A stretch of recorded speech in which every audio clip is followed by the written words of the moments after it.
다른 또 질문 있으실까요? 네. 예, 매일경제 성송입니다. 오늘 사면 복권 대상 중에서 가장 관심을 많이 받은 분이 조국 전 대표님이실 것 같은데요. 이제 방금 정치인 사면 복권 배경 말씀해 주시면서 국민 통합이라든지 여야 의견 많이 들었다고 하셨는데, 사실 예전에 여론조사 같은 경우에는 조국 전 대표 사면 같은 거는 찬반이 좀 반반을 굉장히 팽팽했었고, 방금 이제 좀 사면됐다는 뉴스에 국민의힘에서는 친이대 사면이다, 정권 교체 포상용 사면이다, 이런 비판을 바로 내놓고 있는데요. 찬반 여론이 팽팽했던 상황에도 좀 이렇게 사면을 하시게 된 배경을 좀 더 구체적으로 설명해 주실 수 있으실까요? 네, 방금 말씀드린 내용과 크게 다르지 않을 것 같습니다.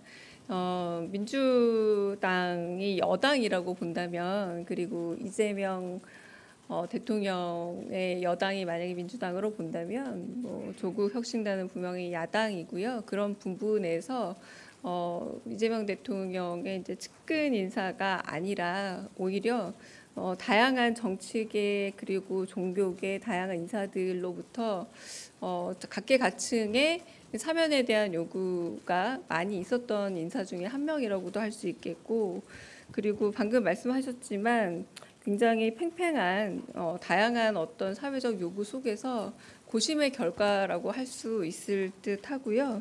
그리고 어쨌든 사면권이라는 건 대통령의 이제 고유한 권한이기도 하지만, 제가 다시 한번 강조하건대 여당보다 야당 쪽의 사람들이 훨씬 더 많고요. 그리고 이재명 대통령의 가장 측근이라고 하기 어려운 분들이 다 주로 사면 대상이다라고 할 수 있겠고, 그리고 시민사회를 비롯한 각계 의견들이 충분히 반영이 되어 있다.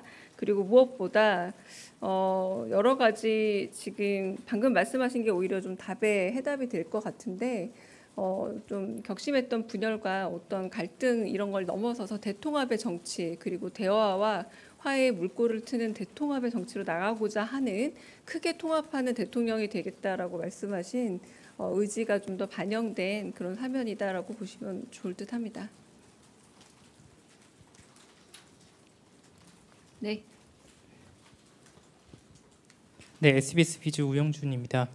최신원 전 SK네트워크스 회장을 비롯해서 국정농단 때 형을 받았던 삼성 임원들도 대거 포함이 됐는데, 혹시 경제인 사면과 관련해서 대통령께서 특별히 언급하신 게 있는지 궁금합니다.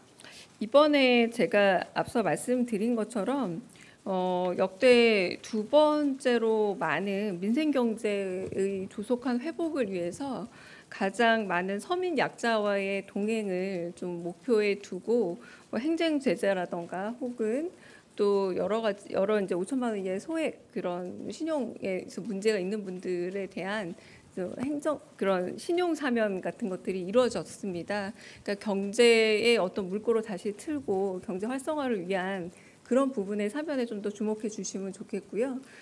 그래서 개개의 어떤 경제인 사면 이런 부분보다 가장 역대 노무현 정부 이후로 두 번째로 많은 어떤 숫자라고 합니다. 이 큰 숫자 속에서 경제를 살리고 그리고 사회적 약자와 그리고 시민들을 위해서 이런 부분의 사면이었다라는 걸 좀 더 주목해 주셨으면 하는 바람입니다. 다른 질문 또 있으실까요? 네. 네, 프레시안 박정현입니다. 네.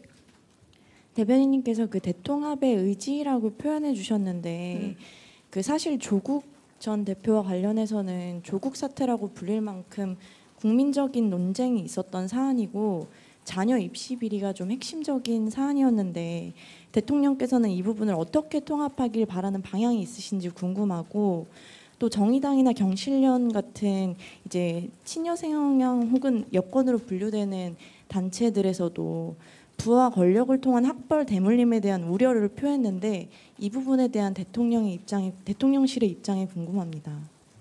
네, 앞선 부분에 대한 대답으로 좀 가름하겠습니다. 계속 똑같은 대답을 반복할 수밖에 없을 것 같고요.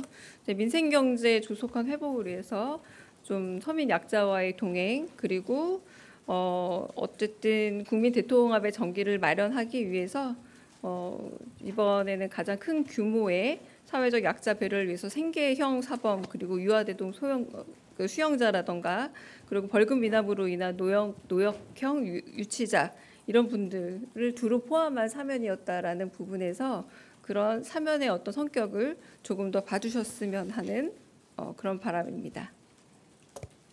다른 질문 있으실까요? 네, 그럼 여기까지 마치겠습니다.